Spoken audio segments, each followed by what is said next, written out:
Hello everyone. 54ನೇ ಪ್ರಶ್ನೆಯನ್ನು ನೋಡೋಣ. ವರ್ಗಮೂಲ 2 ಒಂದು ಅಭಾಗಲಬ್ಧ ಸಂಖ್ಯೆ ಎಂದು ಸಾಧಿಸಿ. ಸೊ ಇಲ್ಲಿ ನಾವು ಈ ಒಂದು ಹೇಳಿಕೆಯ ವಿರುದ್ಧವನ್ನ ನಾವು ಊಹೆಯಾಗಿ ತಗೊಂಡು ಇದನ್ನ ಸಾಧಿಸಬೇಕಾಗತ್ತೆ. ಸೊ ವರ್ಗಮೂಲ 2 ಒಂದು ಭಾಗಲಬ್ಧ ಸಂಖ್ಯೆ ಅಂತ ತಗೊಂಡು ನಾವು ಇದನ್ನ ಸಾಧಿಸೋಣ.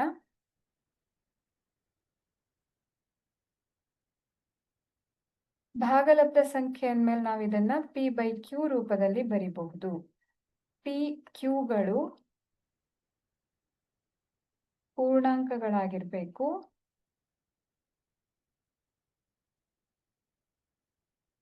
ಮತ್ತು ಸಹ ಅವಿಭಾಜ್ಯ ಸಂಖ್ಯೆಗಳಾಗಿರ್ಬೇಕು.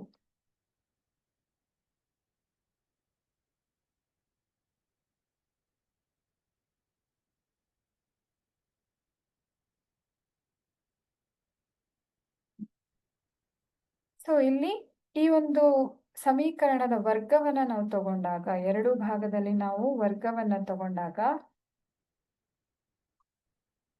ಇಲ್ಲಿ ವರ್ಗಮೂಲ ಮತ್ತೆ ವರ್ಗ ಕ್ಯಾನ್ಸಲ್ ಆಗಿ 2 ಅನ್ನೋದು ಸಿಗತ್ತೆ. ಸಮ p²/q².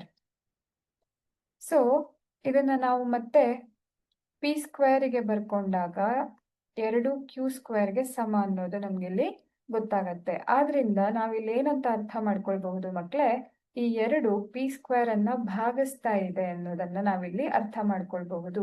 ಯಾಕಂದ್ರೆ 2 ಗುಣಿಸು ಏನೋ ಒಂದು ನಂಬರ್ p²ಗೆ ಸಮ ಅಂತಂದ್ರೆ ಈ 2 ಮತ್ತು q² ಎರಡೂ ಕೂಡ ಇದರ ಅಪವರ್ತನಗಳಾಗಿರುತ್ತೆ ಅಲ್ವಾ.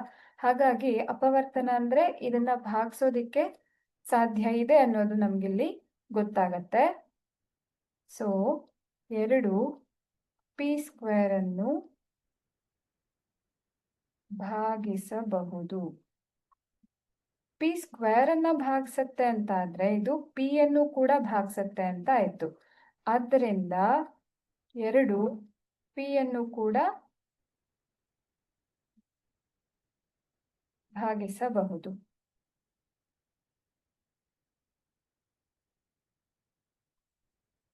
ಅಂದ್ರೆ 2 ಗುಣಿಸು ಯಾವುದೋ ಒಂದು ಸಂಖ್ಯೆ ಸಮ q² ಅನ್ನೋದನ್ನ ನಾವಿಲ್ಲಿ p²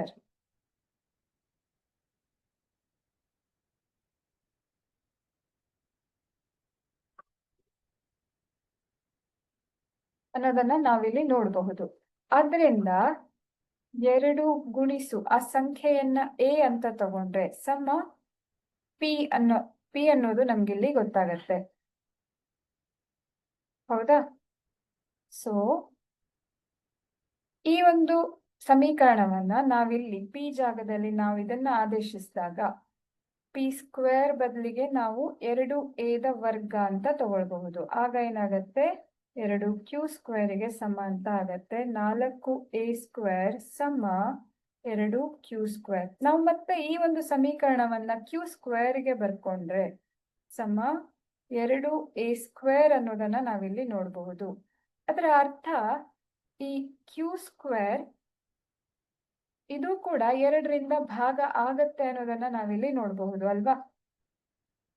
2 q² ಅನ್ನು ಭಾಗಿಸುತ್ತದೆ.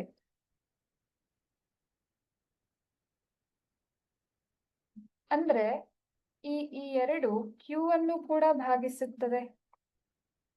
q² ಅನ್ನೇ ಭಾಗಿಸುತ್ತೆ ಅಂದ್ರೆ q ಅನ್ನು ಕೂಡ ಅದು ಭಾಗಿಸಬಹುದು. ಹಾಗಾಗಿ 2 q ಅನ್ನು ಕೂಡ ಭಾಗಿಸುತ್ತದೆ ಅನ್ನೋದನ್ನ ನಾವಿಲ್ಲಿ ಬರ್ಕೊಳ್ಬಹುದು. ಆದ್ರೆ ನಾವಿಲ್ಲಿ ಹೇಳಿಕೆಯಲ್ಲಿ ಊಹೆಯಲ್ಲಿ ತಗೊಂಡಿರೋದೇನು, pqಗಳು ಸಹ ಅವಿಭಾಜ್ಯ ಸಂಖ್ಯೆಗಳಾಗಿರತ್ತೆ ಅಂತ ತಗೊಂಡಿದೀವಿ. ಸಹ ಅವಿಭಾಜ್ಯ ಸಂಖ್ಯೆ ಅಂದ್ರೇನೆ ಅದು 2ಕ್ಕೆ ಸಾಮಾನ್ಯ ಅಪವರ್ತನ 1 ಆಗಿರತ್ತೆ. 1ಅನ್ನ ಹೊರತುಪಡಿಸಿ ಅವು 2 ಯಾವುದೇ ಬೇರೆ ಅಪವರ್ತನವನ್ನ ಹೊಂದಿರೋದಿಲ್ಲ. ಸಾಮಾನ್ಯ ಅಪವರ್ತನವನ್ನ ಅನ್ನೋದು ಸಹ ಅವಿಭಾಜ್ಯ ಸಂಖ್ಯೆ ಹೇಳಿಕೆ ನಮ್ಗೆ ತೋರ್ಸತ್ತೆ. ಆದ್ರೆ ನಾವಿಲ್ಲಿ ನೋಡ್ತಾ ಇರೋದು 2 ಅನ್ನೋದು p ಅನ್ನು ಕೂಡ ಭಾಗಿಸತ್ತೆ, q ಅನ್ನು ಕೂಡ ಭಾಗಿಸತ್ತೆ ಅನ್ನೋದನ್ನ ನೋಡ್ತಾ ಇದೀವಿ. ಅಂದ್ರೆ 2 p ಮತ್ತೆ q ಗಳ ಅಪವರ್ತನವಾಗಿದೆ ಅಂದ್ಮೇಲೆ ಅದು pqಗಳು ಸಹ ಅವಿಭಾಜ್ಯ ಸಂಖ್ಯೆಗಳಾಗಿರೋದಕ್ಕೆ ಸಾಧ್ಯ ಇಲ್ಲ ಅಲ್ವಾ. ಸೊ ನಮ್ಮ ಹೇಳಿಕೆ ಅಥವಾ ನಮ್ಮ ಊಹೆ ತಪ್ಪಾಗಿದೆ. ನಮ್ಮ ಊಹೆ ತಪ್ಪು ಅಂದ್ರೆ ಅರ್ಥ ಏನು ಮಕ್ಕಳೇ? ವರ್ಗಮೂಲ 2 ಒಂದು ಭಾಗಲಬ್ಧ ಸಂಖ್ಯೆ ಆಗಿರುತ್ತೆ.